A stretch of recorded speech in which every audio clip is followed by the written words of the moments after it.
He once lived in a world of gold. Mr. Raymond wore suits that cost more than most people's cars. He had a mansion with 10 bedrooms, a swimming pool that sparkled like diamonds, and a private car with a driver who opened doors for him. People respected him. Some feared him, but most just wanted something from him, money, power, or help. But now, he slept on a wooden bench at the edge of a park. His clothes were torn, his hair messy, his shoes full of holes.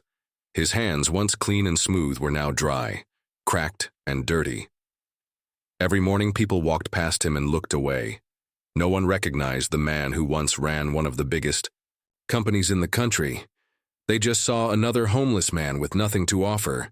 But Mr. Raymond still held one thing close, a small old photograph.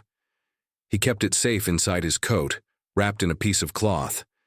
It was a photo of a little girl about 6 years old.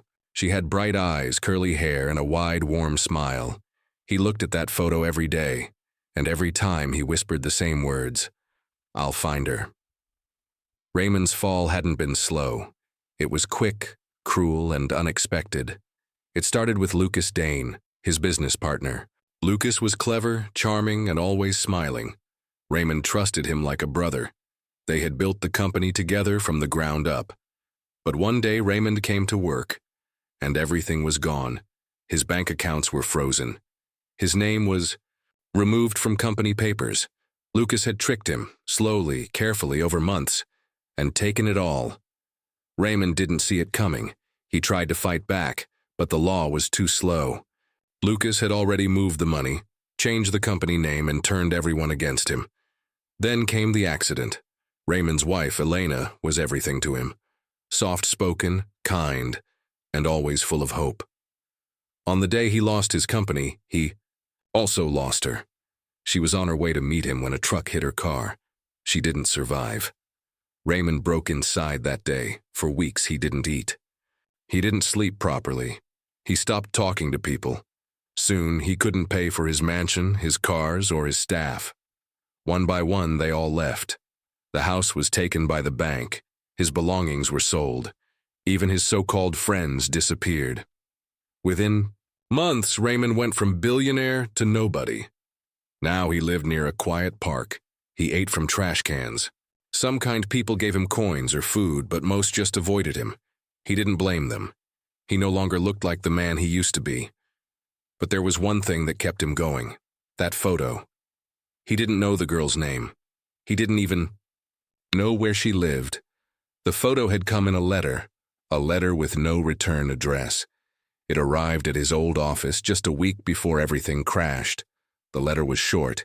It said, "She looks like you. She deserves to know the truth. Come, find us." Raymond kept that photo even as he lost everything else.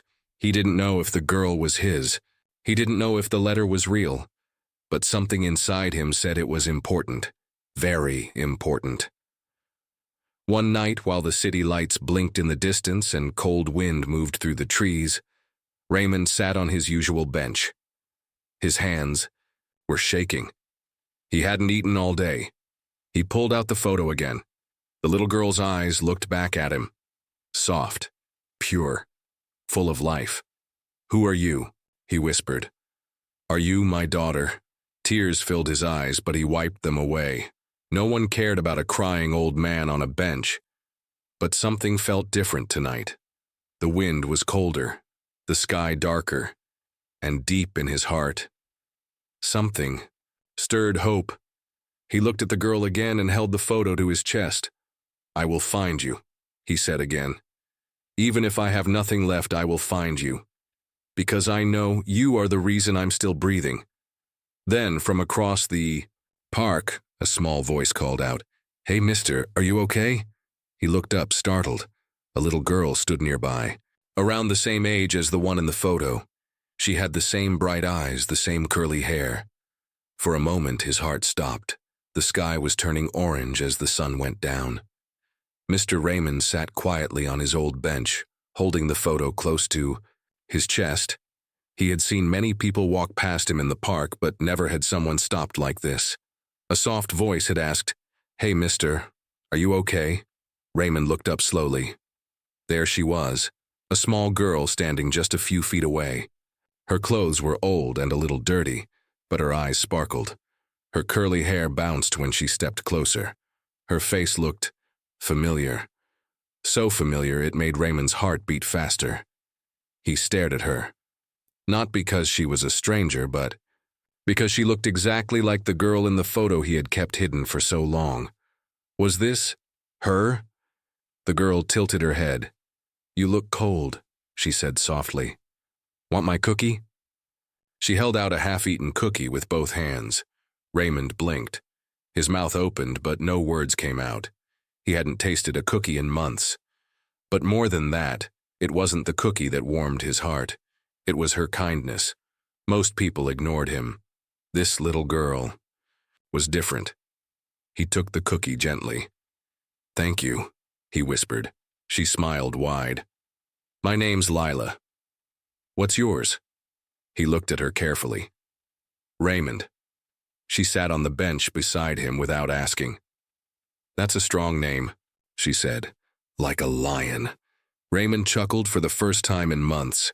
"You think so?" "Yep," she nodded. "Even if you look tired, I can tell you're strong inside." For a moment, the park felt quiet, peaceful. Raymond watched her carefully. Could this really be the same girl from the photo? The timing, the look, the eyes. It all felt strange. Too perfect. But how would she know him? And what was she doing alone in a park at this hour? He looked around. "Where's your mother, Lila? Or your father?" She lowered her head. "I don't have one," she said softly. Raymond's heart sank. He didn't ask more, not yet. Instead, he reached into his coat and slowly pulled out the photo. He held it in front of her. "Lila," he said quietly. "Do you know this girl?" She looked at the photo. Her face went still. Her lips opened slightly. Then she said something that made the air around Raymond feel heavier. "That's me." Raymond couldn't breathe for a moment. "You're sure?" he asked. Lila nodded. "Yes, that's me when I was younger. I remember that dress. My aunt took that photo and mailed it to someone. She said he had to know." Raymond's hands trembled. "Who did she mail it to?" he asked, voice shaking. Lila looked up at him. Her eyes were deep and serious. "She said she sent it to my father," she whispered, "but he never came." Raymond's heart stopped. A long silence filled the air between them. The wind blew through the trees. A bird flew overhead. But Raymond heard none of it. He stared at her. Could it be true?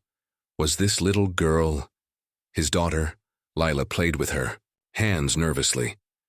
"My mom passed away when I was 4, she said quietly. "Aunt Rose took care of me. She told me I had a dad somewhere, but I didn't know who." Raymond's eyes filled with tears. He had never received a second letter. Only the photo.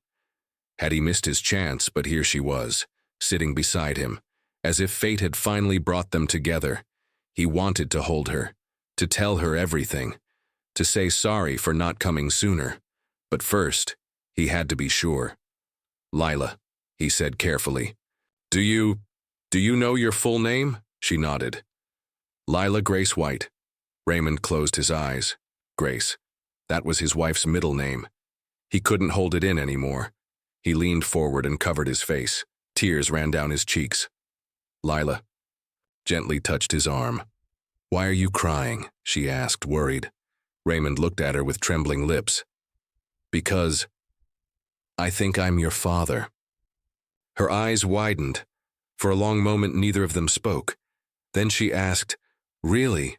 But why were you never there?" Raymond took a deep breath, and for the first time in years, he told the truth. He told her about Lucas Dane, about losing everything, about her mother's death, and about the photo, how it was the only thing he had left. "I didn't know where you were," he said, voice full of pain. "But I looked at your face every day. I didn't stop hoping." Lila looked at him carefully. She didn't smile, but she didn't move away either. Finally, she said, "You look like me. I think you're telling the truth." Raymond's lips curved into a shaky smile. Just then, a woman's voice called out in the distance. "Lila!" "Where are you?" Lila stood up quickly. "That's Aunt Rose. I have to go." "Wait!" Raymond stood too. "Please, can I meet her?" Lila looked unsure. "I'll try," she said, "but she doesn't trust strangers." She ran off, into the trees. Raymond stood alone, shaking. Would the woman believe him? Would he lose Lila again? He stared at the trees and whispered. The next day, the park felt colder. Mr. Raymond sat on the same old bench, holding the photo in his hand. His heart was heavy. His eyes stayed on the path where Lila had disappeared with her aunt the night before. He hadn't slept all night. He kept asking himself the same questions. Would she come back? Would her aunt believe him? What if they never returned? He couldn't bear the thought. That little girl.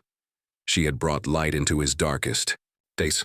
And now that he knew she might be his own daughter, he couldn't lose her again. Suddenly, small footsteps echoed behind him. He turned quickly. It was her. Lila stood a few feet away, wearing the same coat, a nervous smile on her face. "You came back," Raymond whispered, standing up. She nodded. "Aunt Rose wants to talk to you." Behind her, a woman appeared, mid-40s, sharp eyes, strong posture.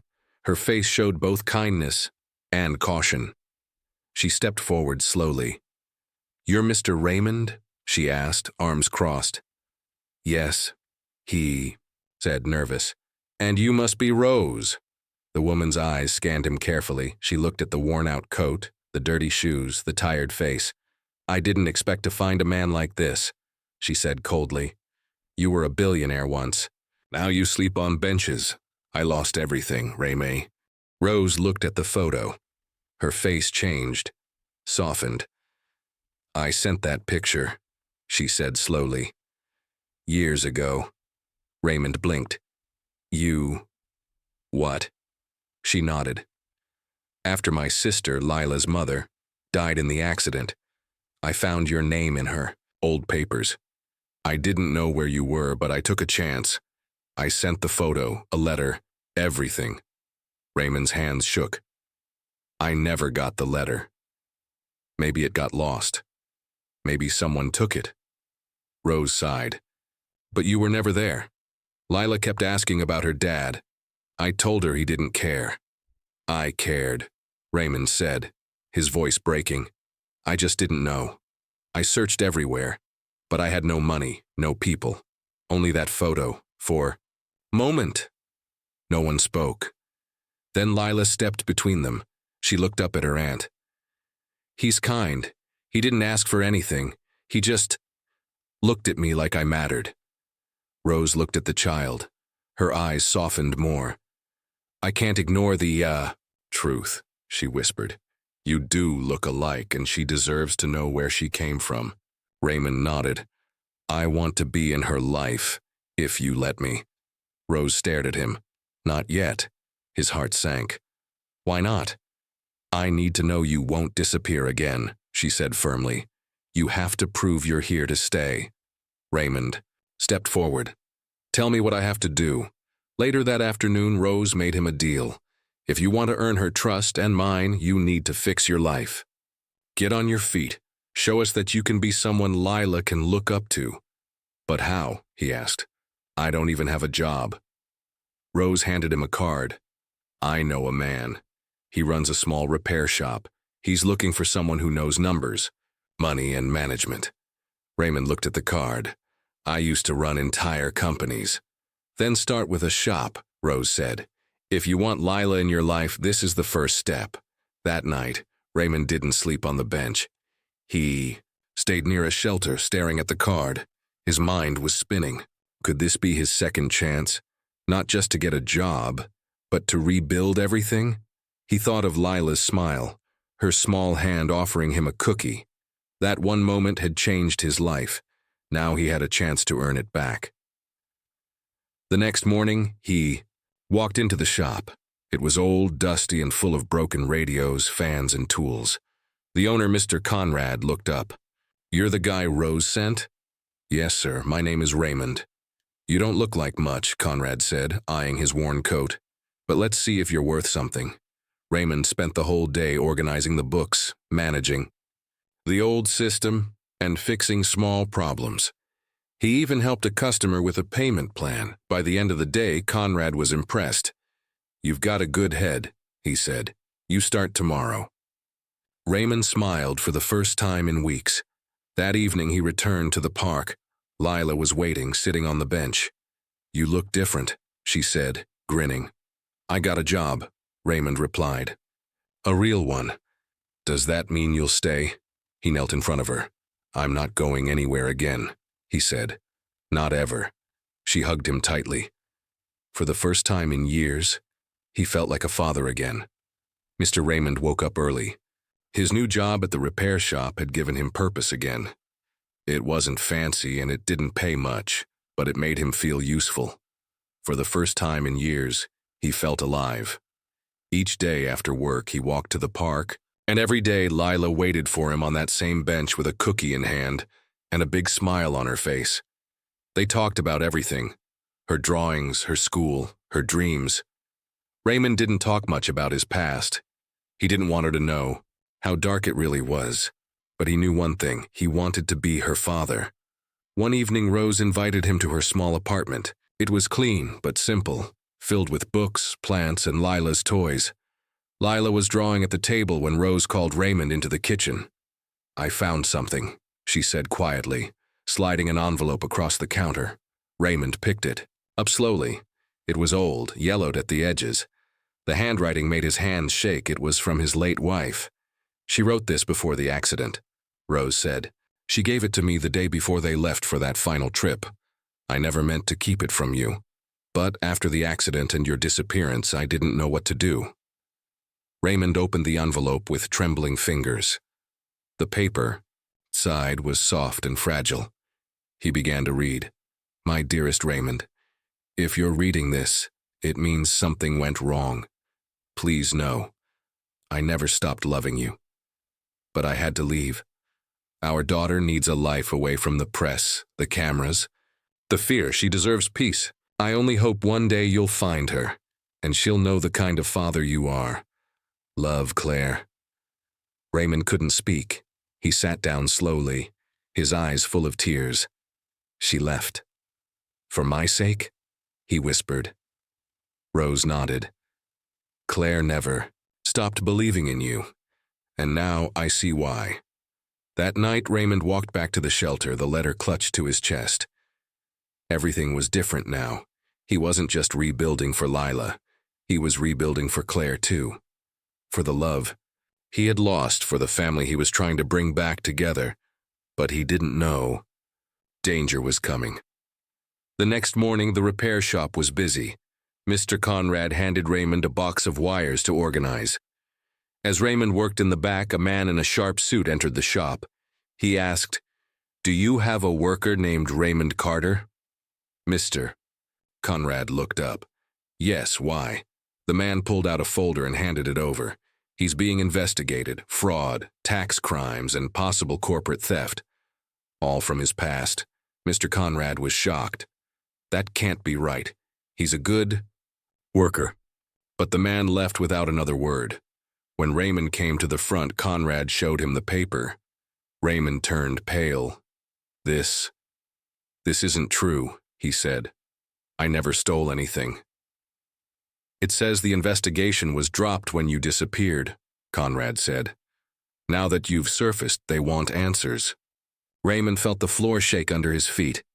Someone's trying to ruin me again, he whispered, just like before. Later that day, he went to Rose's apartment. She opened the door and saw the panic in his eyes. What happened? He handed her the paper. They're trying to drag me back into the mess. If this becomes public, if they take me away, I'll lose her. I'll lose Lila. Rose read the paper carefully. Do you think your old partner did this? I wouldn't be surprised, Raymond said. He took my company, he spread lies, and now he knows I'm still alive. Rose looked at him seriously. Then we fight, together, for Lila. That night, Raymond sat beside Lila as she slept on the couch. He looked at her soft breathing, her small fingers curled around a toy bear. She had no idea how much danger he was in, but he made a promise to himself. He would protect her, no matter what, even if it meant facing the man who destroyed his life once before. The next morning, Rose walked into the living room with a folder. "I know a journalist," she said. "Someone who once investigated your ex-partner. If we give her this story, show the truth, maybe we can stop this before it spreads." Raymond took the folder. Inside were photos, letters, emails, proof. Rose had been quietly collecting everything. She had believed in him, even when he didn't know it. Raymond looked at her with deep gratitude. "You saved me again," he whispered.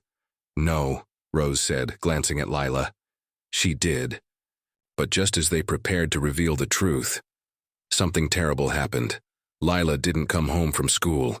Raymond rushed to the school gate, breath heavy. Teachers said she left with someone, a man in a black car. No one knew who. Raymond's hands shook. He knew it was him. Raymond stood frozen at the school gate. Lila was gone. A teacher tried to calm him. "She left with a man. He said he was her father." Raymond's voice cracked. "What did he look like?" "Tall, dark suit, expensive car. He showed an ID. We thought—" Raymond didn't wait to hear the rest. He was already running. Back. At Rose's apartment, he explained everything, his hands shaking. "She's been taken. And I know exactly who did it." Rose's face went pale. "Your ex-partner?" Raymond nodded. "Marcus. He knows I'm alive. He knows I've found Lila. And now he's using her to destroy me again." Rose grabbed her phone. "We're calling the police." Raymond stopped her. "No, not yet. If Marcus knows the police are involved, he'll disappear with her. He's done it before, with people, with money. I have to do this myself." That night, Raymond returned to the one place he never thought he'd go again. The tall glass building that once had his name on it, Carter Holdings, was now under Marcus's control. He walked up to the front desk, wearing the same coat from the streets, the same old shoes. The receptionist frowned. "Sir, this is a private building. Tell Marcus Carter's ghost is here to see him," Raymond said quietly. She blinked, confused. 10 minutes later, 2 large security guards walked him into the elevator. They didn't speak. The top floor was quiet, cold. When the doors opened, Marcus was waiting, smiling. "Well, well," Marcus said, leaning against his desk. "Look who came back from the dead." Raymond stepped forward, eyes full of fire. "Where is she?" Marcus poured himself a drink. "She's safe for now, but you've made things very difficult, Ray. You took everything from me, my company, my name, my life. And you were soft," Marcus snapped. "You let your emotions get in the way, that's why I survived, and you didn't." Raymond's fists tightened. "You won't hurt her." Marcus smirked. "Oh, I won't. But if you don't disappear again, maybe she'll forget how to smile." Raymond took a deep breath. "What do you want?" Marcus walked over and handed him a contract. "Sign this. You give up your name, your rights, your identity, forever. And in return, I'll return the girl." Raymond stared at the paper. He had already lost everything once, but this time, it wasn't just about him. It was about Lila. Back at Rose's apartment, Raymond stared at the contract all night. Rose tried to convince him not to sign. "There has to be another way," she said. "We can go to the media, expose him." Raymond shook his head. "He's not afraid of noise. He's afraid of silence." Rose didn't understand. "Then what will you do?" "I'll give him what he wants," Raymond said softly, "and then take back what's mine, from the inside." The next day, Raymond returned and signed the contract. Marcus smiled. "Good choice. But I want to see her now." Marcus nodded. "Of course." He made a call. 30 minutes later, a black car pulled up outside. Raymond rushed to the door. Lila stepped out, confused but unharmed. Her eyes lit up when she saw him. "Mr. Ray." He knelt down and hugged her tight, tears in his eyes. "I'm so sorry," he whispered. She looked at him and asked, "Why did that man say you were a bad person?" Raymond held her small hand. Because some people lie to hide the truth. That night, Rose cried when she saw Lila safe. But Raymond didn't smile. He knew the fight was just beginning. He had lost his name again. But now he had a family to protect, and a secret plan already moving quietly in the background, because what Marcus didn't know was this: Raymond never came back alone. 3 weeks earlier, after discovering the letter from Claire, Raymond had contacted an old friend, a tech expert who owed him a favor. That friend had been gathering files, recording calls, tracking Marcus's shady deals. Now Raymond had evidence, proof, names, numbers. Everything Marcus had hidden for years, and with Rose's journalist friend preparing the story, Raymond would take back more than his name. He would take back justice.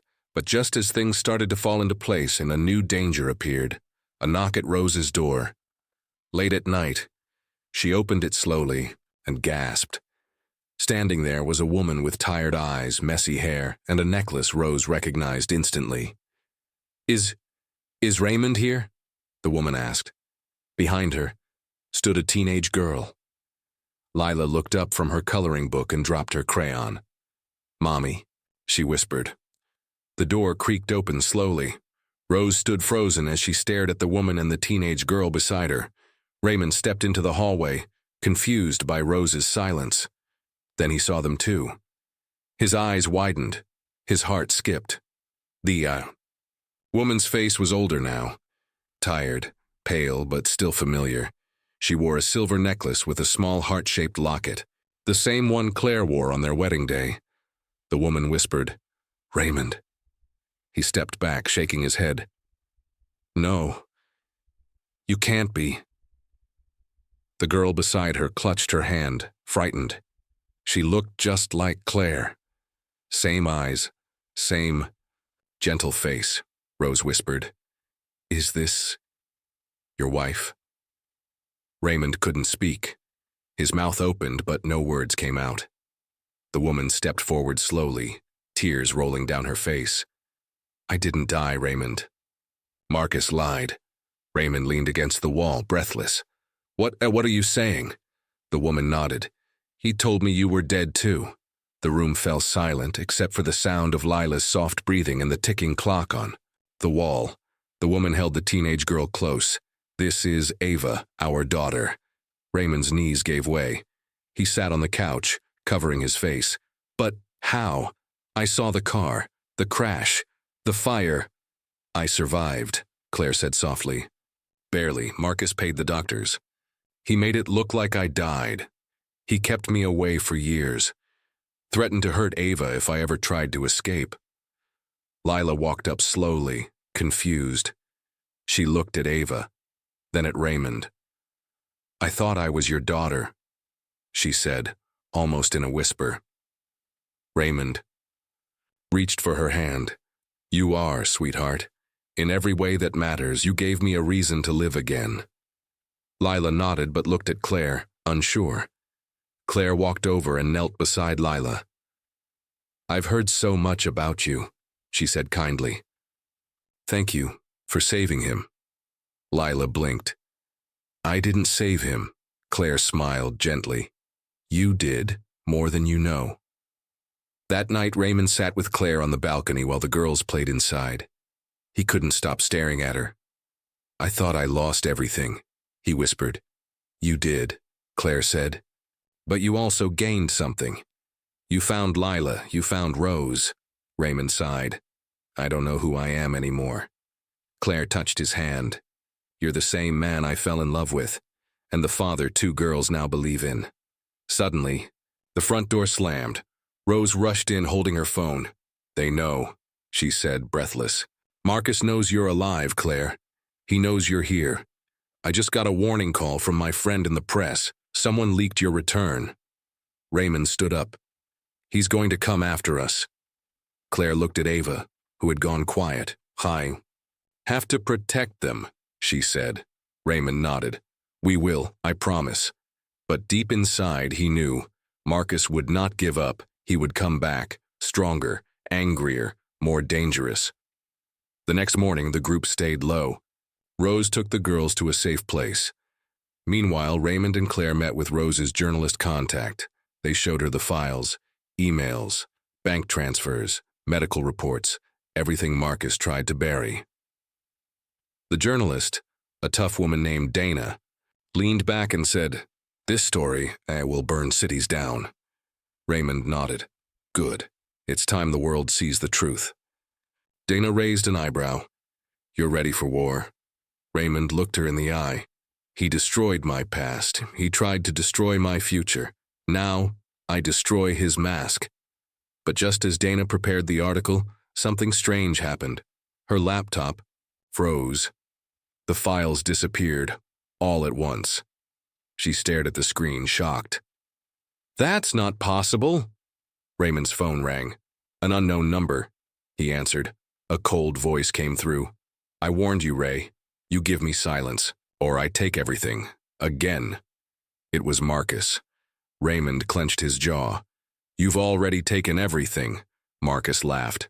"Not yet. Not Lila, not Ava, not Claire, not Rose." The call ended. The room went cold. Raymond looked at Dana. "He hacked you."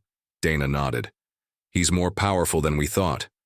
Raymond stared out the window, then whispered, "Then I'll do the one thing he can't hack." He walked into a police station, with the files, with the story, with Claire. He gave his statement. All of it. The truth was no longer a secret. Now, it was public, and Marcus, he was about to face the world. But what Raymond didn't know, Marcus had one last card to play. That night, Rose returned to the apartment. The door was open.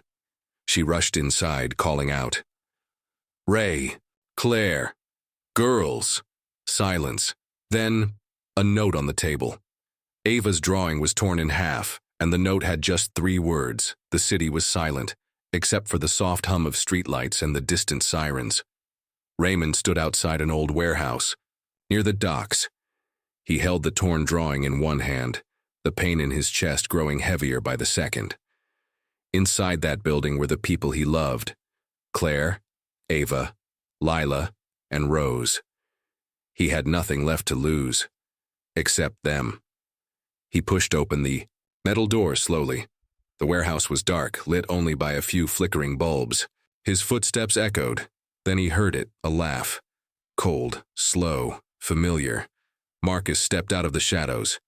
"Well, well, the fallen king walks in," he said, clapping slowly. Raymond clenched his fists. "Where are they?" Marcus smiled. "Safe. For now." Raymond took a step forward.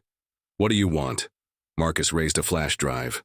"Delete the police files, tell the press you lied, and disappear. Forever." Raymond's voice was low but firm. "And if I don't?" Marcus nodded to a side door. 2 men brought Claire and Rose forward, hands tied. The girls were nowhere in sight. Raymond's heart stopped. Claire's face was bruised. Rose looked scared but brave. "You're a coward, Marcus," Raymond said. "You lost everything. So you steal from others." Marcus walked up close. "No, Ray, I build empires and I destroy traitors." Raymond looked at Claire, then at Rose. "Let them go. Take me." Marcus smirked.